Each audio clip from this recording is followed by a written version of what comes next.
All right, Jason Rona back here with Ron Schuur. We're here at the Summer Indoor Nationals at Hobby Action Raceway in Chandler, Arizona. And Ron, I didn't get to make the race up in Tacoma. You guys had a good conversation with Thomas, talked a little 21.5 racing. And let's kind of kick it off with that a little bit here. We talked a little bit earlier. Back in the pits at dinner, we were talking about some 21.5 stuff. Kind of got going today with the guys. You brought the motors in, kind of got them going. What's going on in that class here this weekend? Well, thanks. We missed you in Tacoma as well. The 21.5 class here, it's gotten better every race. Mm-hmm. And here we have a full 30-car field, and there's some people that want to get in that can't get in. So that's good. So it is growing. I was watching practice today. We're running the same gearing here as we ran at the Desert Classic. So some of the people are familiar with it. The one thing that I'd like to kind of talk about is as we're progressing here, I'm hearing more and more shops, tracks running 21.5. And what Jason's allowed us to do here and work with Hobbywing is for our 21.5 fixed timing motor. And the thought is to have our sportsman level, the more entry drivers, have a class where they too can compete and showcase some of their skills.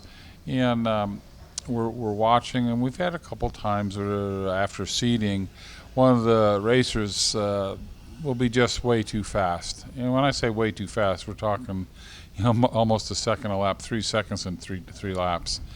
And maybe we've got some good sportsmen. Maybe we have some good new guys. That's great. But when we see somebody up at the top that's so fast that they could be in the expert A main or something like that, I think we've made the call at a couple other tracks. We've talked to them, and the driver said, "Yeah, I don't think I want to do this because." I'm going to probably just walk away from the field, and we normally can find this after seeding. Jason, I don't know what your thoughts are to clarify that, but again, I think it's more for our sportsmen, younger drivers. Yeah, I mean, the way that I've always kind of looked at it is it's something that's for our entry-level guys, people that are just getting into it, want to get their feet wet and get into a race like this, or guys that have are a little older in age, perhaps, and they're looking to... Don't be looking at me that way. They're just kind of looking to, step down a little bit, and they want to still race and be competitive. Correct. But maybe they don't have the speed they once did or have as the younger kids do, and they just want to race with equal equipment and battle it out on that level. And to me, that's what we were visualizing when we started this thing in the first place, was entry-level guys, racers starting out that are kind of fresh with everything, or the drivers that are just kind of wanting to get back out there and race again, but trying to find a place for them that makes the most amount of sense. With modified being so competitive, so difficult from a driving standpoint. And then we have 17.5, the buggy classes, which are on the expert level. At a lot of these big races, we wanted to have a category where a driver could come in and feel immediately comfortable racing kind of among their peers, and without the fear of motor prep and tire prep and Yeah, absolutely. So that was the goal of the class. It's not one of those things we want to throw out there where it's just some guy that's like, hey, I want to sandbag and earn a big win here at the weekend. It's like if that's what you're into it for, then you're probably not into it for the right reasons.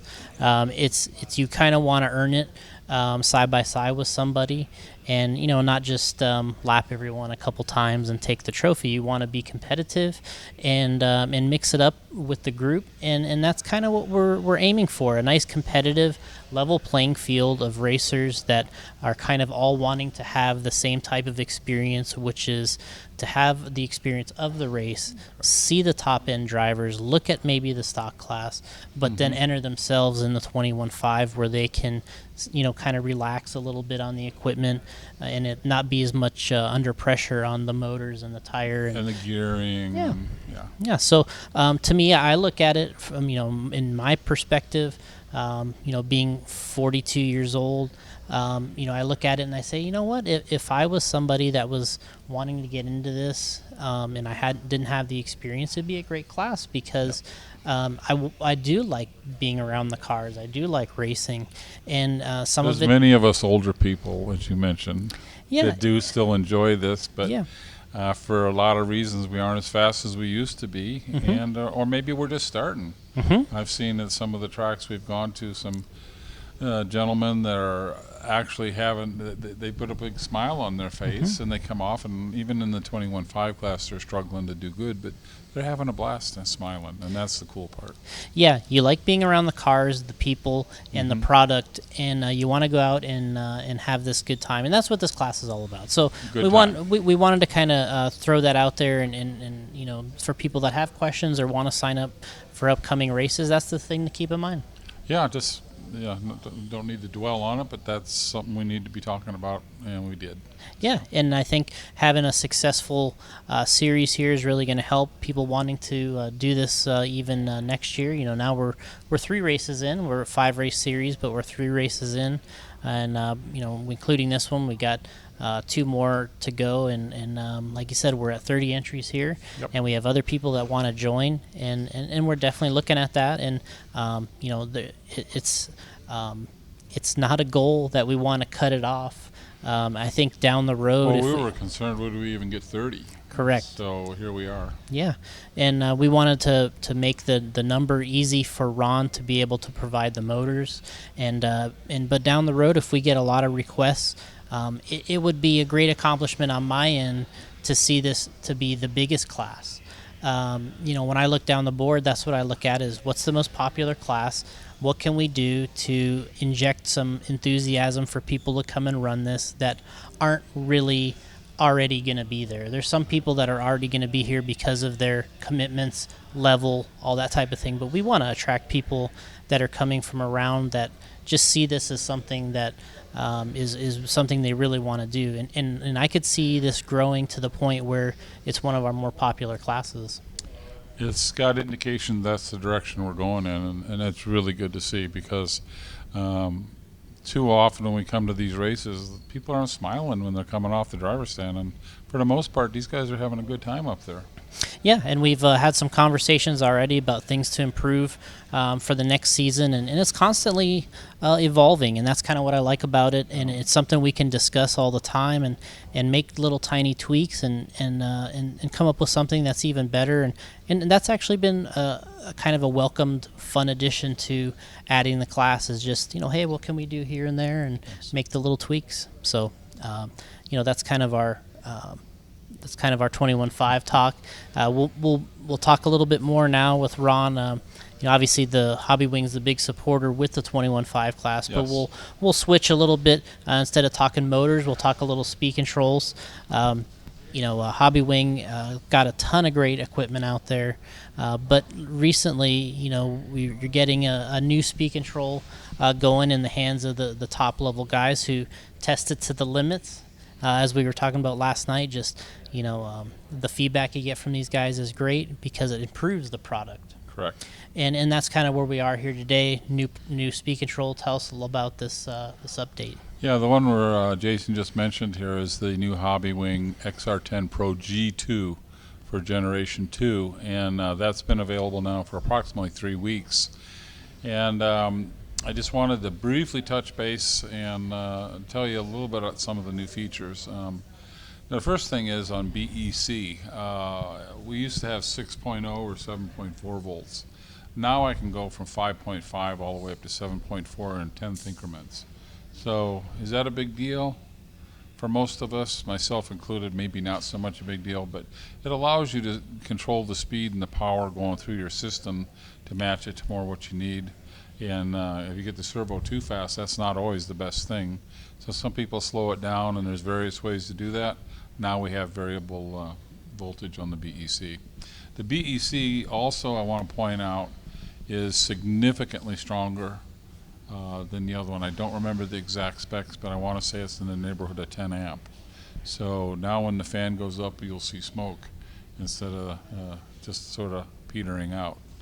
Another one that I want to point out here is the rotation of the motor.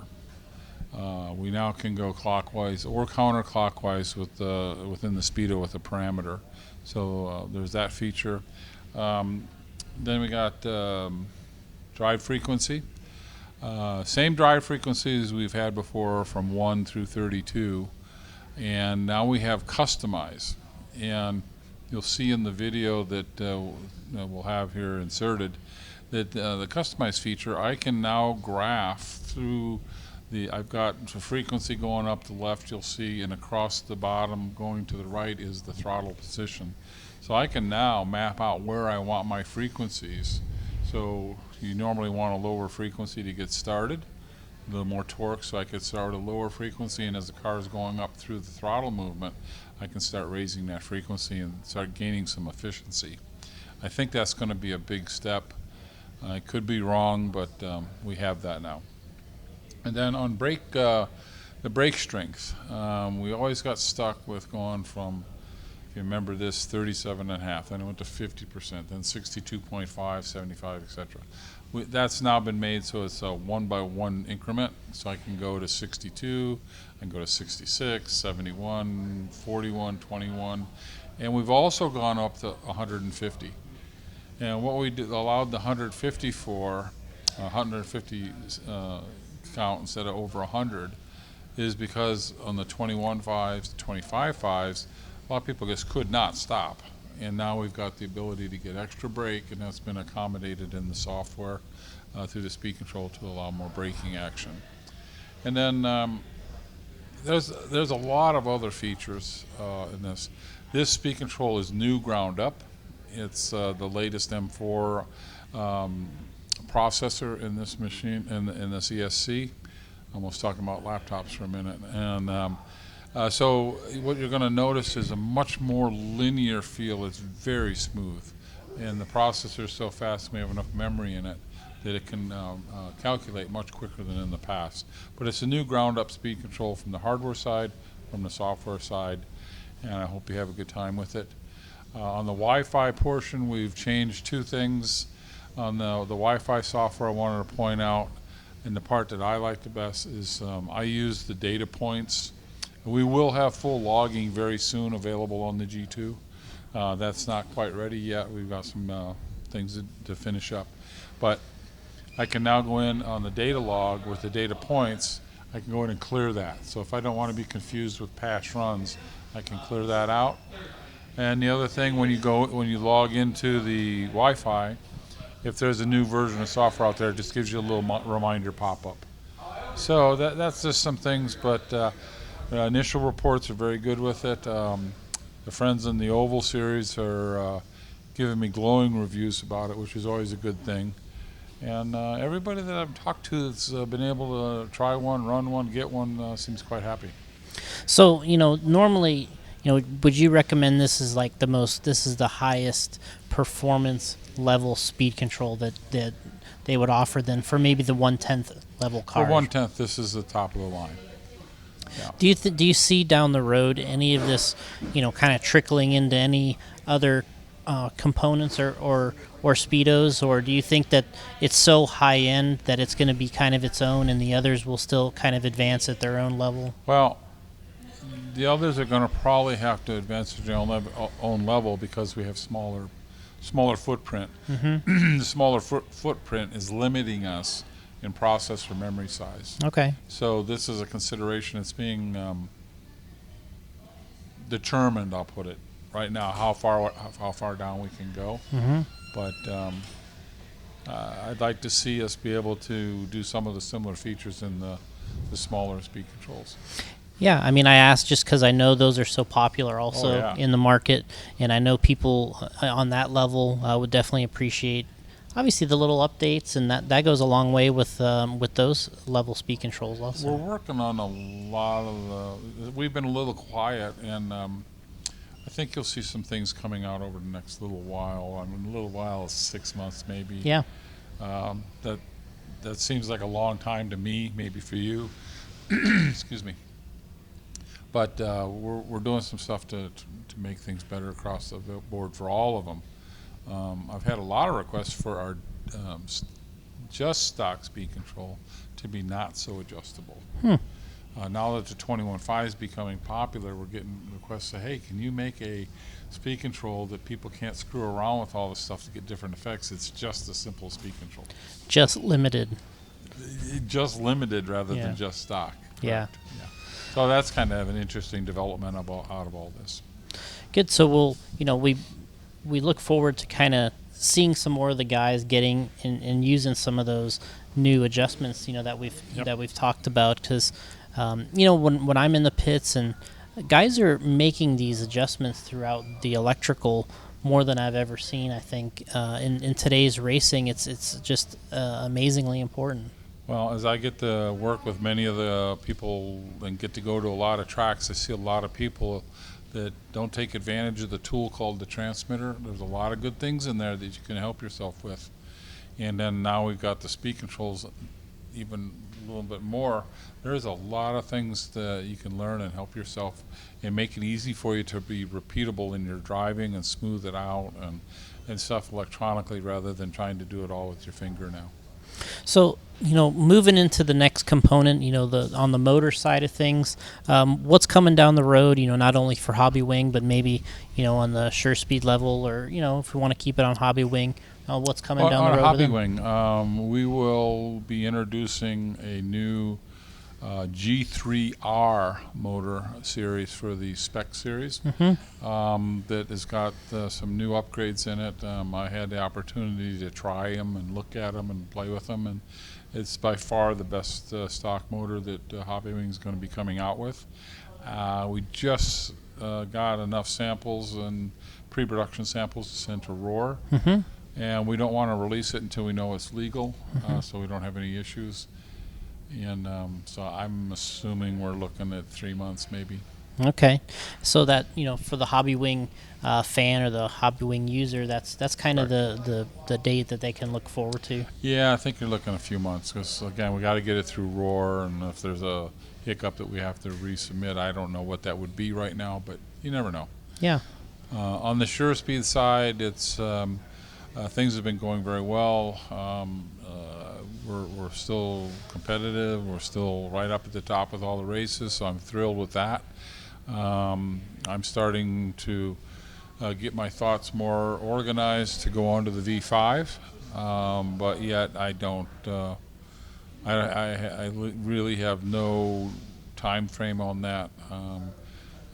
And honestly, I've probably slowed it down a little bit, waiting to see what Roar is going to be doing. For those of you that realize there's some motor controversy and issues going on, I've got to sit back and wait a little bit. Yeah, obviously it's a touchy subject. It's something we talked about the other day. Just kind of getting things legalized is a long process. But then on top of that, now it's so in depth inside the motor. Us going over the details the other day of things that have to be legalized, and now we're they're realizing so many of these things that almost have to be held to almost a completely spec tolerance on the inside. Otherwise. It makes it more difficult for everybody. Yeah, I mean, I don't envy any of the guys that have to inspect these things and try to catch all the things that the crazy motor builders are trying to do. I mean, we're always trying to it's very competitive is all I can say. Yeah. And then we're all trying to do next level and push that envelope, but we don't want to push it too far out. But it's gotten so complicated that what Jason's alluded to is possibly, and I've been pushing for this for a while, is we need to bring the spec portion back into the motor, and that means speccing out components that we can. Well, my goal is real simple, and I've told Roar and many of the other manufacturers, if Sally from the local track or hobby shop can't do a reasonable tech, then we have failed as a group to provide adequate racing motors. And we need to bring the spec back into spec racing and let all the development now shift over to modified. Let's get that going a little bit. Or jump over to 8 scale. Those motors are 8 years, 9 years old, long tooth in design, and we need some work to make that better. Mm-hmm. But the 17.5s as they stand now, even the 21.5s, the open race motors, all of them are just very well engineered. They're very fast, and nobody can tech them. Yeah. I mean, we come to this race, you can't possibly run a tech.